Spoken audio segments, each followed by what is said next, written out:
আমাকে একদিন বলছে আমিও দোকানে কাজ করি, আমিও দোকানে কাজ করি,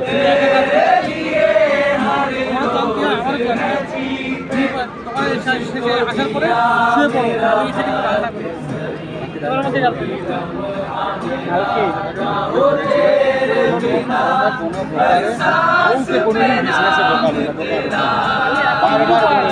নিরুপায়। আমি আজকে বলছি, আজও আমি বলছি মাছ মাছ পর্যন্ত আমি নিরুপায়, মাছ নয় করে আমার লাগে নিরুপায় একটা কাজ। জানো প্রত্যেক বছর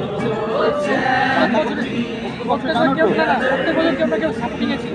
সাপোর্টিং ছিল তো, সেই সাপোর্টটা তুমি যখন জানছো তাহলে আগে থেকে তৈরি কেন করোনি? বললাম তো একজনকে ঢোকালাম, পালিয়ে গেল তো। দুজনকে ঢোকার ভাবছি তো খুঁজে দে একটা। আমি এখন তো বলছি আগে তো বলতাম 8, 10 এরকম বলতাম, এখন 15, 16 যখন যারা এসেছিল তখন তুমি ওদেরকে ওই